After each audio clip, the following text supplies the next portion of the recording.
Good morning, dear students. Myself, Dr. Avnish Sharma, Associate Professor in Chemistry, MLV Government College, Bhilwara. हम लोग atomic structure का chapter पढ़ रहे थे और Heisenberg uncertainty principle, de Broglie equation, Schrodinger wave equation, उसका derivation, Sai का significant, Sai square का सिग्निफिकेंट क्या होता है, साई का जो रूल्स होते हैं साई को अडॉप्ट करने के, ये सब पढ़ने के बाद में हमने लास्ट जो क्लास थी उसमें क्वांटम नंबर्स के बारे में पढ़ा था, जिसमें 3 क्वांटम नंबर्स जो कि आपस में रिलेटेड हैं उनको हम पढ़ चुके थे और एक क्वांटम नंबर मैंने छोड़ दिया था, last one, that is spin quantum number. तो आज हम थोड़ा सा पिछले जो क्वांटम नंबर्स पढ़े हैं उनको हल्का सा रिवाइज कर लेंगे और फिर आगे स्पिन क्वांटम नंबर को पढ़ेंगे। Thank you. Just wait for me, मैं स्क्रीन शेयर कर देता हूँ आपके साथ। ओके, तो मैं जरा रिवाइज करा देता हूँ आपको कि हमने क्या पढ़ा था। हमने 3 क्वांटम नंबर्स के बारे में पढ़ लिया था। पहली थी प्रिंसिपल क्वांटम नंबर n, दूसरी थी एजिमुथल क्वांटम नंबर l और तीसरी थी magnetic quantum number that is m, small m से डिनोट करते हैं। n जो था वो कहलाता है मुख्य क्वांटम संख्या, l कहलाती है दिगंशी क्वांटम संख्या, m कहलाती है चुंबकीय क्वांटम संख्या। n हमें बताती है शेल के बारे में, शेल या जिन्हें हिंदी में अगर हम कहें कोश के बारे में। एल हमें बताता है सब शेल के बारे में या उपकोश के बारे में, ठीक है। और एम हमें बताता है ऑर्बिटल या कक्षक के बारे में, ठीक है। तो ये 3 चीजें हमने पढ़ी थी। अगर इसमें बात करें हम तो एन जो था, एन की वैल्यूज होती है के, एल, एम, है ना। और एन जो बराबर होता है 1, 2, 3 और इसमें कंडीशन ये थी कि एन कभी भी 0 नहीं होता है ना। ऐसे ही एल की वैल्यू, एन और एल कभी भी बराबर नहीं होंगे। एल की वैल्यू 0 से शुरू होता है, 1, 2, 3 एंड सो ऑन। 0 एस, ये पी, ये टी और ये एफ था। मैं सिर्फ याद करा रहा हूँ, बाकी आप क्लास को देख लीजिएगा। एम, एम की वैल्यूज प्लस एल से शुरू होता है, 0 एंड माइनस एल तक होती है। तो अगर n is equal to suppose 2 है, एल की वैल्यू उसके लिए 0, 1 यही होंगी दो, है ना। 2 कभी नहीं होगा क्योंकि एल और एम बराबर नहीं होता है। एल इज इक्वल टू 1 है, इसके लिए एम की वैल्यू हो जाएगी +1, 0 एंड -1। और ये कौन सा ऑर्बिटल होगा? ये पी ऑर्बिटल होगा। इसमें एक्स, वाई और जेड, ये तीनों कोऑर्डिनेट में हम इनको मान लेते हैं। तो इस तरह हमने ये 3 क्वांटम नंबर पढ़ लिए थे। इसमें कि ये जो एन है ये तो साइज के बारे में बताता है हमें, है ना। एनर्जी के बारे में बताता है इलेक्ट्रॉन की, ठीक है। कितना डिस्टेंस, जितना डिस्टेंस जाएगा नाभिक से उतनी ज्यादा उसकी ऊर्जा बढ़ती जाएगी। ये मैं आपको लास्ट क्लास में बताया था। एल उसके कोणीय संवेग के बारे में बताता है, संवेग के बारे में बताता है ना? और कोणीय संवेग का जो परिमाण है, जो उसका परिमाण है उसके बारे में बता देता है। और क्योंकि ये एक सदिश राशि है कोणीय संवेग, तो उसका जो परिमाण है वो तो एल बता देता है, और उसकी जो डायरेक्शन है या दिशा जो है उसके बारे में हमें मैग्नेटिक क्वांटम नंबर बताता है। तो ये कुछ ये चीजें हैं हम क्वांटम नंबर के बारे में पढ़ चुके थे। आज हम शुरू करेंगे spin quantum number. Just minute. चक्रण क्वांटम संख्या। तो चक्रण क्वांटम संख्या या इंग्लिश में अगर हम कहें तो इसको स्पिन क्वांटम नंबर।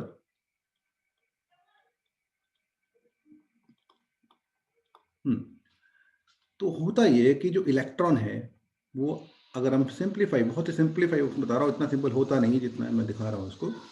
इसके सपोज चारों इलेक्ट्रॉन चक्कर लगा रहा है,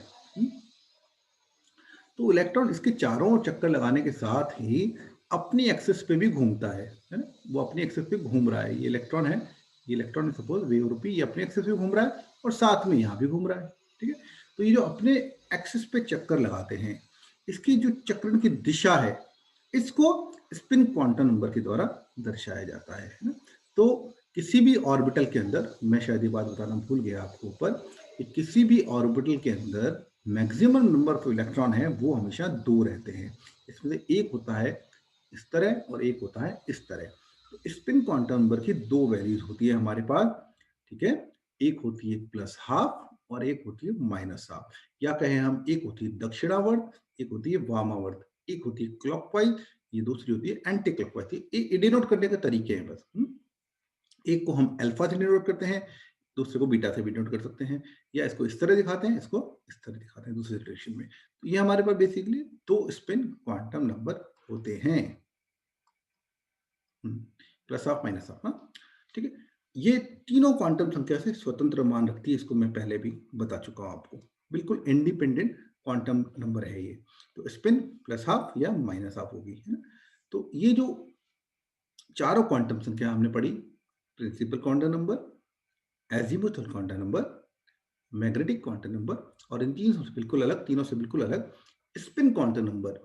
ये सारी संख्याएं जो होती हैं वो एक परमाणु में इलेक्ट्रॉन की जो पाए जाने की प्रोबेबिलिटी है, जो उसकी पोजीशन है, जो उसकी एनर्जी है, जो उसका एटम का साइज है, जो उसके ऑर्बिटल की आकृति है, इन सब चीजों को ये मिलके बताते हैं।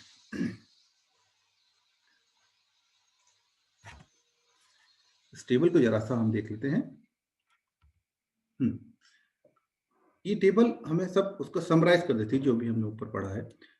मुख्य क्वांटम संख्या एन से डिनोट कर रहे हैं इसको हम, कोश के बारे में बता रही है, 1 2 3 4 इसकी परमिटेड वैल्यूज हैं।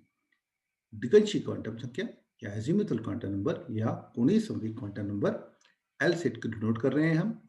सब शेल्स या उपकोश के बारे में ये बताती है। 0 1 2 से लेकर n-1 तक इसकी परमिटेड वैल्यू है, ठीक है। ये कंडीशन है कि कभी भी n के बराबर नहीं होगी। यहाँ कंडीशन की n कभी भी 0 नहीं होगा, okay. Third one is magnetic quantum number, चुंबकीय क्वांटम संख्या, इसको स्मॉल m से हम डिनोट कर रहे हैं, ठीक है। ये हमें बताती है ऑर्बिटल के बारे में, और इसके लिए कंडीशन है -L टू 0 टू +L तक। इसके लिए टोटल वैल्यू होती है 2 12 + 1। देन चक्रण क्वांटम संख्या या स्पिन क्वांटम नंबर, जो इन तीनों का आपस में कोरिलेशन है, बट ये अपने आप में एक अलग से क्वांटम संख्या है, ठीक है। इसके लिए प्लस हाफ और माइनस हाफ। तो ये 4 क्वांटम संख्या है जो आपको पढ़नी है। ये भी एक समराइज किया हुआ टेबुलेशन है, ये मैंने बताई दी आपको। पोजीशन ईयर 0 टू n-1 -L2। एक टेबल और है बस, ये ऑर्बिटल साइज को बता रहा है, एनर्जी लेवल को बता रहा है, जो हमने पहली क्लास में पढ़ा था। ये ऑर्बिटल शेप को बता रहा है, सब शेल्स के बारे में बताता है, क्योंकि सब शेल्स ही होती हैं। ये शेल ये हो गया, ठीक है। ये वाली तो हो गई शेल, यही तो है सब शेल, ठीक है। ये हो गया ऑर्बिटल। तो ये ऑर्बिटल ओरिएंटेशन को बताता है। इसी से पता चलता है कि एस स्फेरिकल है, पी डबल शेप्ड है, डी डबल शेप्ड है ना, ठीक है। और ये बता रहा है इलेक्ट्रॉन स्पिन डायरेक्शन को, ओके। तो ये 4 क्वांटम नंबर है जिनके बारे में हमने पढ़ा। इन क्वांटम नंबर की सहायता से ही हम जान सकते हैं इलेक्ट्रॉन के बारे में, कि इलेक्ट्रॉन कैसे भरा जाता है किसी भी परमाणु में। हमें अगर एटॉमिक नंबर पता है तो हम एक एक करके उसके ऑर्बिटल फिलिंग अप करते हैं। उनको भरने के कुछ सर्टेन रूल्स हैं, उन रूल के अकॉर्डिंग ही भर सकते हैं। वो आपके कोर्स में है और इस तरह है, वो अहबाउ प्रिंसिपल कहलाते हैं। टोटल मिला के सबको उनको अहबाउ प्रिंसिपल कहा जाता है। उसमें पाउली का नियम है एक, जिसको पाउली का अपवर्जन सिद्धांत कहते हैं, या एक्सक्लूजन प्रिंसिपल भी कहा जाता है। एक हुंड्स का नियम है, जिसको हुंड्स का मैक्सिमम मल्टीप्लिसिटी रूल कहा जाता है, वो भी नियम है। कोई भी नियम हो, उस नियम का एक ब्रह्म सूत्र यही है जो मैंने यहां लिखा है। ये याद रखना है हमेशा कि जो भी ऑर्बिटल वही पहले भरा जाएगा, ऑर्बिटल वही पहले भरा जाएगा जिसके लिए ऊर्जा का मान कम होगा। कम ऊर्जा के कक्षक पहले भरे जाते हैं, ज्यादा ऊर्जा के कक्षक बाद में भरे जाते हैं, ठीक है। और ये सिर्फ यहीं के लिए सूत्र नहीं है, ये हर जगह के लिए सूत्र है कि इस ब्रह्मांड में जितनी कम ऊर्जा होती है उतना ही वो सिस्टम स्थायी होता है। तो कोई भी प्रोसेस होता है वो हमेशा स्वतः स्पॉन्टेनियस प्रोसेस तभी होगा जबकि उसकी एनर्जी कम हो रही हो। चाहे हम बात करें पानी के ऊपर से नीचे गिरने की, पानी ऊपर से नीचे क्यों गिरता है? क्योंकि उसकी पोटेंशियल एनर्जी यहाँ पर है और वो सिस्टम अनस्टेबल है। उसको स्टेबल होना है तो वो नीचे आता है, अपनी पोटेंशियल एनर्जी दान दे देता है, ठीक है, तभी वो नीचे आता है सिस्टम, है ना। उसको स्टेबल होना है। तो स्पॉन्टेनियस प्रोसेस वही होंगे जहां पर की एनर्जी कम हो रही है, तो कम ऊर्जा के कक्षक पहले भरे जाएंगे क्योंकि वो स्थायी होते हैं, है ना। इन नियमों को हम एक एक करके पढ़ते हैं। सबसे पहला नियम है, वो नियम कहलाता है पाउली का अपवर्जन सिद्धांत। तो पाउली एक्सक्लूजन प्रिंसिपल भी इसको कहते हैं, अपवर्जन,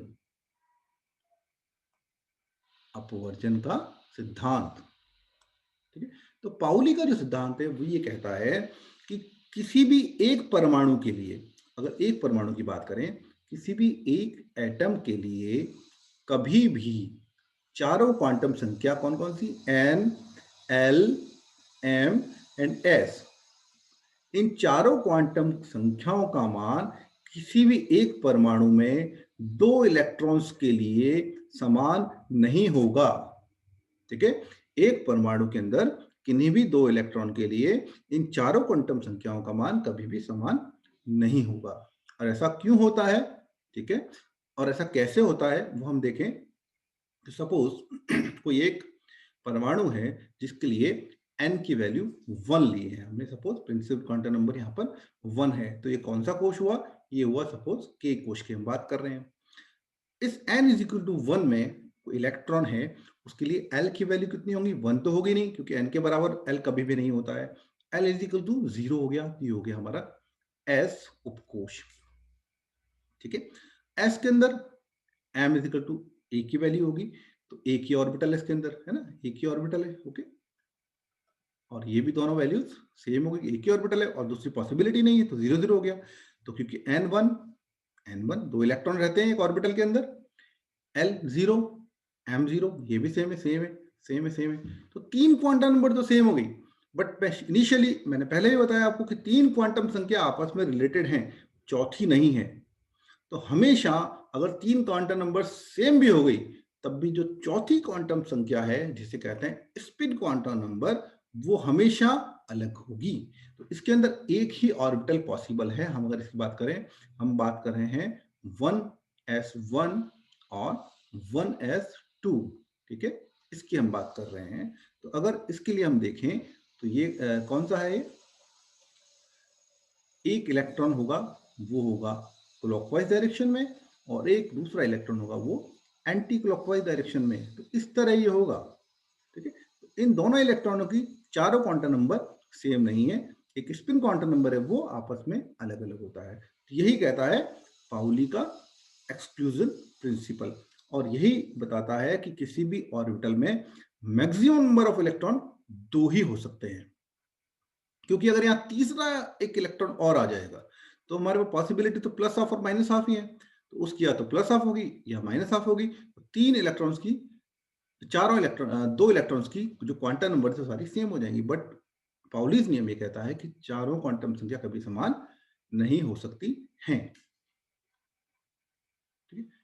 और ये हम जानते हैं, एक कोश में कक्षकों की संख्या हमने बता दिया था n² होती है, ठीक है, और एक ऑर्बिटल में दो इलेक्ट्रॉन रहते हैं, तो सिंपली एक जो कोश है उसमें इलेक्ट्रॉनों की संख्या कितनी होगी, 2n², है ना, ठीक है। तो n इज इक्वल टू 1, जो k है उसमें 2n², 2 आ गया, 2 8 18 32। तो ये एक कोश में इलेक्ट्रॉन की संख्या है। एक ऑर्बिटल में नंबर ऑफ इलेक्ट्रॉन मैक्सिमम दो रह सकते हैं, एक कोश में इलेक्ट्रॉन की संख्या ये बता रहे हैं। तो ये हो गया पहला नियम, पाउली का नियम, है ना, समझ में आ गया होगा।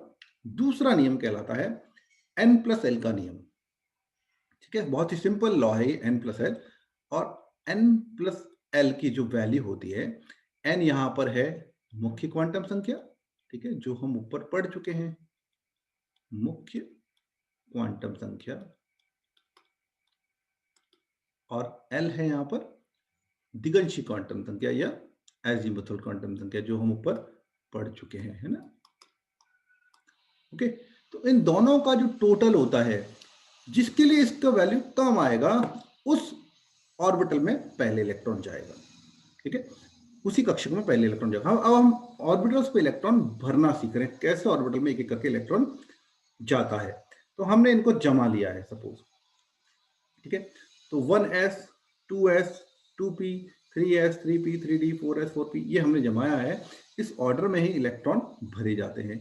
तो अगर हम किन्हीं भी दो को कंपेयर करें, जैसे सपोज 2p एंड 3s, इन दोनों को हम कंपेयर कर रहे हैं, ठीक है, 2p एंड 3s। तो 2p के लिए n और l की वैल्यू क्या होगी, यहाँ पे n इज इक्वल टू हो गया 2, ये जो है ये n की वैल्यू रखी जाती है सबसे आगे, और क्योंकि ये p है इसलिए p में क्या होता है, l इज इक्वल टू 1 होता है ना, s p d f, ये हमने ऊपर पढ़ा है 0 1 2 एंड 3, तो p में l इज इक्वल टू 1 हो गया, तो दैट इज इक्वल टू 3। अगर n प्लस l की बात करें तो वो हो जाता है 3, जबकि अगर 3s की हम बात करें तो यहां क्या होता है, n is equal to 3 and l is equal to यहाँ 0 है, तो यहां भी हो जाता है 3। तो ऐसे केस में जबकि n प्लस l की वैल्यू समान हो किन्हीं भी दो ऑर्बिटल की, तो पहले इलेक्ट्रॉन वहां जाएगा जहां की n की वैल्यू कम होगी। तो n की वैल्यू कम होती है यहां, इसलिए इलेक्ट्रॉन पहले जाता है 2p में। ऐसा क्यों होता है, ये मैंने आपको बताया था कि जैसे जैसे n की वैल्यू बढ़ती जाती है वैसे वैसे एनर्जी भी बढ़ती जाती है। तो n is directly proportional to energy of that particular electron. तो n ज्यादा किसके लिए है, 3 के लिए है, तो एनर्जी ऑफ द इलेक्ट्रॉन इसमें ज्यादा होगी अगर जाएगा तो। और सिस्टम हायर एनर्जी को हमेशा लोएस्ट एनर्जी को फेवर करता है ना। तो 2p की एनर्जी क्योंकि कम है तो इलेक्ट्रॉन पहले 2p में जाएगा। क्लियर। ऐसे हम और भी देख सकते हैं, जैसे सपोज आगे चलें तो सपोज कोई बिठा लीजिए जैसे 3d4s, ये भी इंटरेस्टिंग है। ये कुछ इनऑर्गेनिक में सवाल तभी बनते हैं जबकि कोई एक्सेप्शन आता है या रूल आता है कोई नया सा। अदरवाइज इनऑर्गेनिक ऐसी चीज है कि एक के बाद में दो, दो के बाद में तीन आता है, तो उसमें कोई क्वेश्चन नहीं बनता है ना। सवाल जब भी बनेगा जब वहां कोई एक्सेप्शन होगा, कोई इंटरेस्टिंग फैक्ट होगा, है ना, कोई रीजनिंग होगी वहां पे। तो 3d और 4s अगर हम यहां बात करें तो पहले इलेक्ट्रॉन जा रहा है 3d में और फिर जा रहा है 4s में। ऐसा होता है क्या, देखते हैं क्या होगा इसमें। 3d है ना, 3d के लिए अगर d अपन सपोज है तो n की वैल्यू यहां हो गई कितनी, 3, और d की वैल्यू यहां हो गई कितनी, 2, 2 है ना। तो n plus l is equal to हो गया इस केस में हमारे पास 5, 3d के केस में। दूसरा हम जिससे इसको कंपेयर कर रहे हैं वो है 4s, ठीक है, 4s। तो 4s की जब बात करेंगे तो n इज इक्वल टू हो जाता है यहाँ 4, जो कि ज्यादा है 3d से, ऑब्वियस है ज्यादा है, लेकिन यहाँ पर l की वैल्यू क्या है, 0, और n प्लस एल के अकॉर्डिंग ये क्या है, 4। तो पहला नियम ये कहता है कि n प्लस एल की वैल्यू जहां कम होगी इलेक्ट्रॉन पहले वहीं जाएगा। और ऐसा इसलिए होता है क्योंकि इनके शेप में अंतर है। जो 4s का इलेक्ट्रॉन है या 4s की प्रोबेबिलिटी ऑफ फाइंडिंग इलेक्ट्रॉन जो ऑर्बिटल की है वो वैसी नहीं है जैसी कि d की है। क्लियर। हम ये नहीं कह सकते कि जो 4s इलेक्ट्रॉन है वो न्यूक्लियस के ज्यादा पास है, इससे ये पता चल रहा है। और उस 4s इलेक्ट्रॉन की एनर्जी कम है इन कंपैरिजन टू 3d, क्योंकि इसके लिए n प्लस एल का मान कम है। 4s के लिए n की वैल्यू ज्यादा है, प्रिंसिपल क्वांटम नंबर या मुख्य कोश की वैल्यू ज्यादा है, लेकिन उसका शेप जो स्फेरिकल है वो इस तरह का है कि वो न्यूक्लियस के ज्यादा नजदीक है कंपेयर टू 3d। ठीक है। तो इनऑर्गेनिक में या कार्बनिक रसायन में ये चीजें होती हैं कि हमें एक ही चीज को समझने के लिए उसका शेप, उसके एनर्जी, जो रूल्स हैं, जो कॉमन रूल्स चल रहे हैं उसके, या उसमें एक्सेप्शन है, उन सबको देखना पड़ता है। तो यहाँ पर एस और डी का शेप बिल्कुल अलग अलग होता है ऑर्बिटल का। उस ऑर्बिटल शेप के कारण ही एस ज्यादा नजदीक है, एस ज्यादा पेनिट्रेटिंग पावर होती है, मैं पहले बता चुका हूँ, जो भेदन क्षमता होती है एस की ज्यादा होती है। हालांकि वो हमने सेम एक लेवल में कंपेयर किया था, लेकिन यहाँ बात करें तो यहाँ भी एस इलेक्ट्रॉन ज्यादा नजदीक है न्यूक्लियस के, उनकी एनर्जी ज्यादा कम है कंपेयर टू डी, 3d। तो इसीलिए पहले इलेक्ट्रॉन जाता है 4s में, उसके बाद में इलेक्ट्रॉन जाता है 3d में, है ना। क्लियर। तो ये कुछ एक्सेप्शंस है और ये ऐसी चीजें हैं जो रीजनिंग से ही क्लियर होती है, इसलिए इन पे सवाल बनते हैं, है ना, इसलिए इन पे सवाल बनते हैं।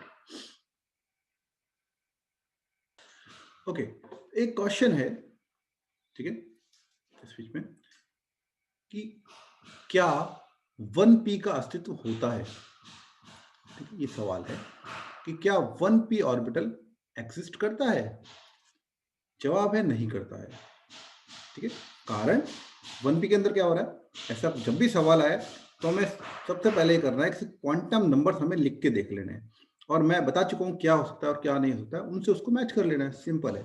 तो यहाँ पर 1p की अगर बात करें तो यहाँ पर n इजिकल टू हमें दिख रहा है 1, कि जो पहला जो पार्ट होता है ये हमेशा प्रिंसिपल क्वांटम नंबर को दिखाता है, ये हमेशा एजीमुथल क्वांटम नंबर को दिखाता है। और p की क्या वैल्यू होगी यहाँ पर, p भी यहाँ पर है 1, तो n कभी भी l के बराबर नहीं होता है। तो क्योंकि n कभी भी l के बराबर नहीं हो सकता, इसलिए 1p का अस्तित्व नहीं हो सकता है ना। ये जो है ये अपाउ प्रिंसिपल के अकॉर्डिंग इलेक्ट्रॉन फिलिंग को बताता है। सबसे पहले इलेक्ट्रॉन जाता है 1s में, ठीक है। हर ऑर्बिटल में मैक्सिमम नंबर ऑफ इलेक्ट्रॉन रह सकते हैं 2, ओके। और हर कोश में उपकोश, उपकोश में कक्षक है। तो कोश यहां पर है, कोश है यहां पर सपोज n, उपकोश है यहां पर l, कक्षक यहां बता रहा है हमें m, है ना। तो ये 1s है। 1s मतलब इसमें 2 इलेक्ट्रॉन रह सकते हैं s ऑर्बिटल के अंदर, मैक्सिमम नंबर ऑफ इलेक्ट्रॉन 2 रह सकते हैं, है ना। तो यहां पर 2 इलेक्ट्रॉन फिलिंग हो गया। उसके बाद में आगे बढ़ेंगे, तीसरा जो इलेक्ट्रॉन आएगा वो कहां जाएगा, वो जाएगा 2s में। 2s में 2 इलेक्ट्रॉन रह सकते हैं, तो यहां फिर 1 इलेक्ट्रॉन 4 हो गया। पांचवा इलेक्ट्रॉन कहां जाएगा, 2p में। अब 2p का क्या है, 2p की अगर बात करें तो ये p ऑर्बिटल है ना। और p के लिए m की क्या वैल्यूज होती हैं, p इज इक्वल टू 1, तो +1, 0 एंड -1, ओके। m के लिए 3 वैल्यूज हैं, +1, 0, -1। तो ये 3 जो वैल्यूज हैं ये 3 ऑर्बिटल को शो कर रही हैं। एक है px, एक है py एंड एक है pz। इनमें मैक्सिमम नंबर ऑफ इलेक्ट्रॉन रह सकते हैं 6, जैसा मैंने पहले बताया था। s में 2, p में 6, d में 10 एंड f में 14 नंबर ऑफ मैक्सिमम इलेक्ट्रॉन रह सकते हैं, ठीक है। इसके अंदर एक ही ऑर्बिटल है, इसमें 3 ऑर्बिटल है, इसमें 5 ऑर्बिटल है, इसमें 7 ऑर्बिटल है। एक ऑर्बिटल में 2 इलेक्ट्रॉन रह सकते हैं। तो इस तरह फिलिंग हो सकता है। 1s में 2, 2s 2, 2p 6 इलेक्ट्रॉन। ये जब इसकी कैपेसिटी फुल हो जाएगी उसके बाद में 3s, देन 3p, और 3d से पहले इलेक्ट्रॉन जाएगा 4s में। लेकिन जैसे ही 4s में इलेक्ट्रॉन जाएगा उसके बाद 3d के इलेक्ट्रॉन और इनकी जो एनर्जी होती है वो लगभग समान हो जाती है। तो जो ट्रांजिशन एलिमेंट हम पढ़ते हैं उनमें बड़ा इंटरेस्टिंग इलेक्ट्रॉन कॉन्फ़िगरेशन होता है। उसमें कभी 4s में जाता है, कभी 3d में जाता है। हाफ वेट स्टेबिलिटी के लिए 3d में जंप कर जाता है, फिर 4s में आ जाता है। तो ये यहाँ आके सवाल बनता है। मैं बार बार कह रहा हूँ, इनऑर्गेनिक में एक्सेप्शन होगा, सवाल होगा, है ना। तो एक क्रोमियम का इलेक्ट्रॉनिक कॉन्फ़िगरेशन होता है, अगर उसको हम देखें, हालांकि मैंने इसमें नहीं लिखा है अभी, यहाँ लिख लेते हैं हम, उससे आपको समझ में आ जाएगा। जैसे क्रोमियम का इलेक्ट्रॉनिक कॉन्फ़िगरेशन है सपोज, उसका एटॉमिक नंबर होता है 24। इसको अगर हम फिलिंग करें, इससे अगर हम फिलिंग करें तो देखिए सबसे पहले 1s भर रहा है, तो ये 1s 2, ठीक है, ये कट गया यहाँ, है ना।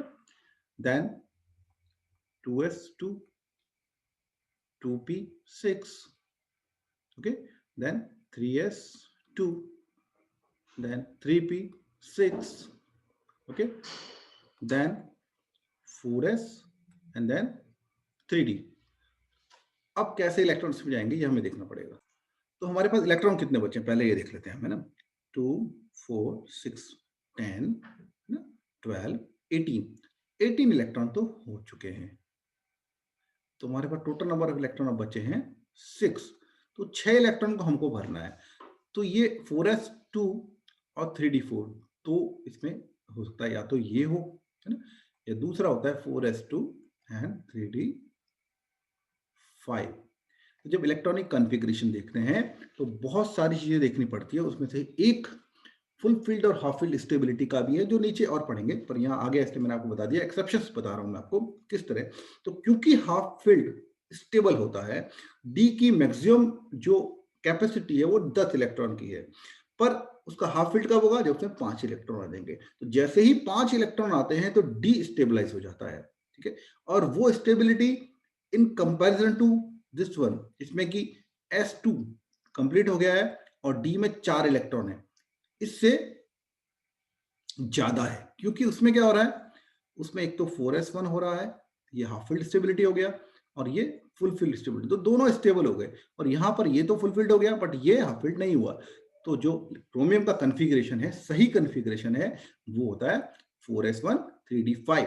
ये बहुत सारे अच्छे अच्छे जो हायर स्टैंडर्ड के जो एग्जाम है कॉम्पिटिटिव, नेट, स्लेट, आरएएस, इन एग्जाम्स में भी ये क्वेश्चन आता है क्रोमियम का कॉन्फ़िगरेशन का, इलेक्ट्रॉनिक कॉन्फ़िगरेशन का। आता है तो हमारे लिए बहुत आसान है, और नहीं आता है तो बहुत मुश्किल सवाल है। सवाल के साथ यही होता है। तो ये क्रोमियम का इलेक्ट्रॉनिक कॉन्फ़िगरेशन 24 इसका एटॉमिक नंबर है, 4s1 3d5 इसका इलेक्ट्रॉनिक कॉन्फ़िगरेशन है। ओके, तो ये था n+l का नियम, है ना। तीसरा नियम है हुंड का अधिकतम बहुलकता का नियम, या हुंड का मैक्सिमम मल्टीप्लिसिटी रूल। ये कहता है मैक्सिमम मल्टीपल रहो, पेयरिंग बाद में करो, है ना। तो ये क्या कहता है हम इसको समझते हैं, जस्ट अ मिनट। ओके, तो हुंड का जो अधिकतम बहुलकता का नियम है वो क्या कहता है कि समान ऊर्जा के कक्षक जब तक उपलब्ध हैं, मैंने एक टर्म आपको बताई थी इनिशियली कि समभ्रंश ऑर्बिटल या डीजनरेट ऑर्बिटल। तो डीजनरेट या समभ्रंश उन ऑर्बिटल्स को कहा जाता है जिन सभी ऑर्बिटलों की ऊर्जा समान होती है, एकदम समान होती है, ठीक है। तो इलेक्ट्रॉन किसी भी ऑर्बिटल में जाए उसका कोई फर्क नहीं पड़ता है। समभ्रंश ऑर्बिटल कौन कौन से हैं? जैसे 3 px, py, pz, सिर्फ इनका ओरिएंटेशन अलग अलग है, एनर्जी सेम है। ऐसे ही डी के जो 5 ऑर्बिटल हैं, ऐसे ही एफ के जो 7 ऑर्बिटल हैं, ये सभी डीजनरेट ऑर्बिटल कहलाते हैं, इन सब में डीजनरेसी होती है। तो हुंड्स का नियम ये कहता है कि समान ऊर्जा के कक्षकों या उपकोशों में इलेक्ट्रॉन का युग्मन तब तक नहीं होता है जब तक कि ऐसे प्रत्येक कक्षक या उपकोश में एक इलेक्ट्रॉन नहीं आ जाता है, ठीक है। तो अगर हम देखें तो 1s2, 2s2 एंड 2p3 किसका कॉन्फ़िगरेशन है? ये नाइट्रोजन का कॉन्फ़िगरेशन, सपोज, जहां पर उसका एटॉमिक नंबर 7 है ना। तो हम देख रहे हैं कि अब 1s2 हुआ, कंप्लीट शेल हो गया। 2s2 क्योंकि दो ही कैपेसिटी है उसकी ऑर्बिटल की इलेक्ट्रॉन रखने की, दोनों इलेक्ट्रॉन आ गए, यहां तक तो कोई दिक्कत ही नहीं है। अब इसका 3 इलेक्ट्रॉन और बचे हैं, और आगे बचे हैं हमारे पास 3 समभ्रंश ऑर्बिटल। तो इलेक्ट्रॉन के पास कई सारी संभावनाएं हो जाती हैं। तो जो हुंड कहता है वो सभी संभावनाओं को रिजेक्ट कर देता है, वो सिर्फ एक ही संभावना रखता है कि मैक्सिमम मल्टीप्लिसिटी होनी चाहिए, ठीक है। क्यों होनी चाहिए वो रीजन हम नीचे देखेंगे। तो क्योंकि यहां पर क्या, वो पेयरिंग हो गई, जबकि यहां पर हमारे पास एक खाली ऑर्बिटल उपलब्ध था। तो ये जो कॉन्फ़िगरेशन है ये गलत है, और ये इसमें एक इलेक्ट्रॉन अनपेड ये रहा, एक ये रहा और एक ये रहा, इसमें मैक्सिमम मल्टीप्लिसिटी है। पेयरिंग नहीं हुई है क्योंकि पेयरिंग की अभी जरूरत भी नहीं थी, और इसमें हाफ फील्ड स्टेबिलिटी भी नाइट्रोजन को गेन होती है। तो ये हुंड का नियम कहलाता है। अब हम हुंड का नियम क्या होता है ये पढ़ते हैं धीरे धीरे, जस्ट अ मिनट।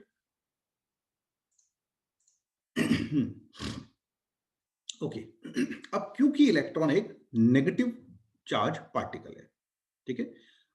अब ये पहले से अगर एक ऑर्बिटल में प्रेजेंट है तो दूसरा इलेक्ट्रॉन वहीं आके पेयरिंग करे, जबकि उसके पास खाली स्थान अवेलेबल है। तो ये क्योंकि इन दोनों दोनों ही नेगेटिवली चार्ज हैं, दोनों में रिपल्शन है, और रिपल्शन से क्या होगा, एनर्जी बढ़ेगी, और एनर्जी कभी भी सिस्टम बढ़ाना नहीं चाहता है। मैं बार बार रिपीट कर रहा हूं, हमेशा सिस्टम लो एनर्जी में रहना चाहता है। तो इलेक्ट्रॉन कभी भी नहीं चाहेगा कि अंदर आए और इलेक्ट्रॉन के साथ वो रिपेल करे। इसीलिए वो क्या देखता है, वो उसके बगल में अगर सेम एनर्जी का ऑर्बिटल उपलब्ध है तो पहले वो वहां जाएगा।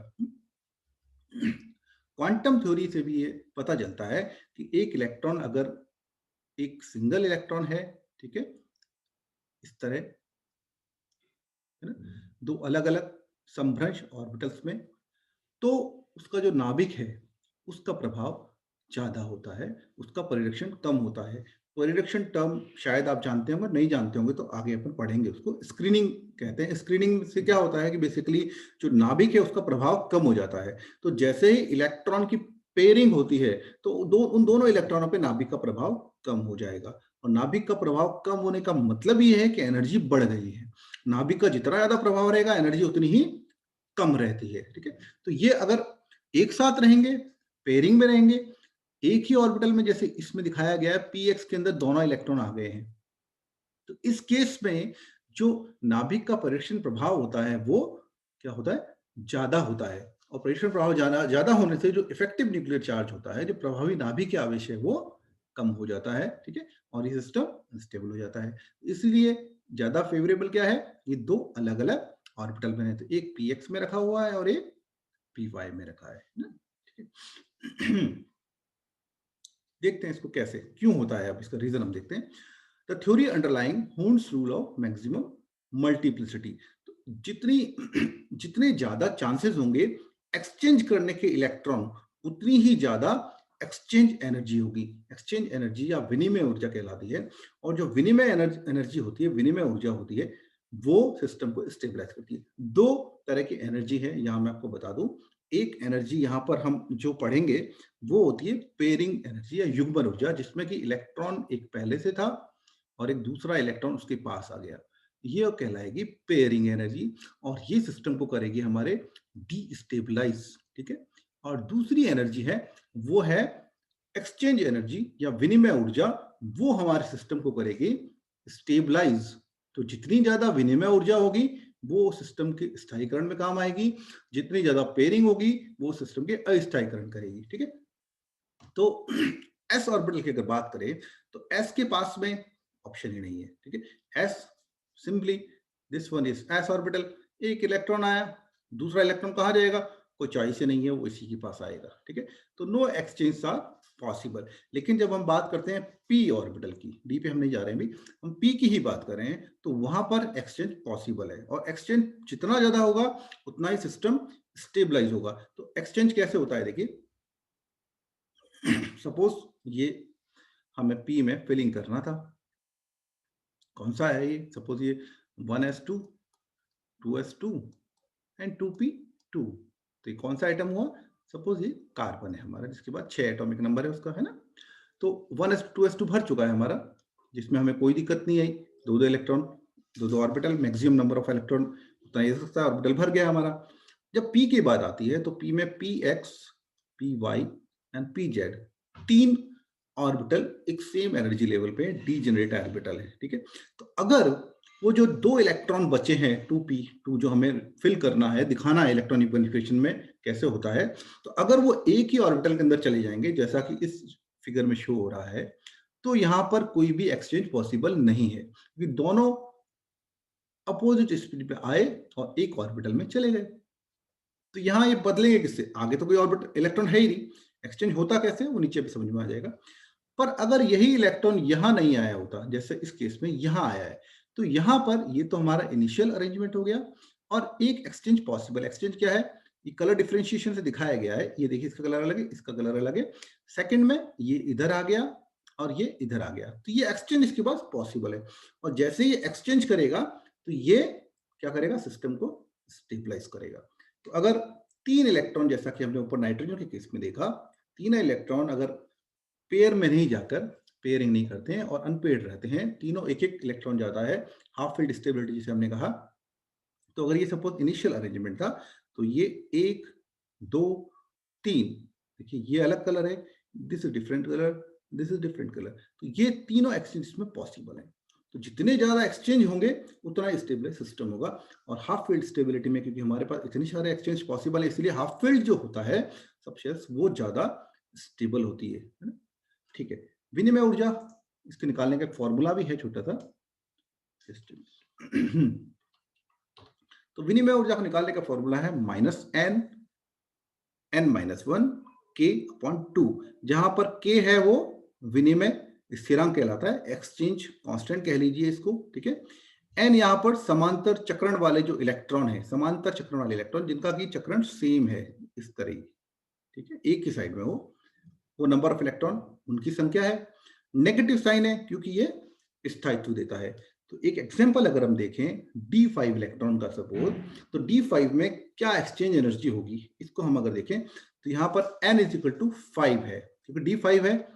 जैसे मैंने आपको ऊपर एक कॉन्फ़िगरेशन बताया था क्रोमियम का, उसी को मान लीजिए क्रोमियम है, क्रोमियम ही है, d5 वही कॉन्फ़िगरेशन होता है। तो यहाँ पर एक इलेक्ट्रॉन ये है सपोज, इसका एक्सचेंज अगर हमें देखना है तो ये इलेक्ट्रॉन यहाँ भी जा सकता है, यहाँ भी जा सकता है, यहाँ भी जा सकता है, यहाँ भी जा सकता है ना। ऐसे ही ये इलेक्ट्रॉन यहाँ यहाँ यहाँ, तो ये इसकी एक्सचेंज प्रोबेबिलिटीज हैं। इनसे हम एक्सचेंज एनर्जी निकालेंगे। देखिए हाँ, तो यहाँ पर n इज इक्वल टू 5 है। 5 क्या है? समांतर चक्रण वाले इलेक्ट्रॉनों की संख्या। तो ये 1 2 3 4 5 हमें दिखाई दे रहा है। तो अगर E हम निकालें तो -5, n की जगह हमने रख दिया 5 - 1 k/2, ये आ जाएगा -10k।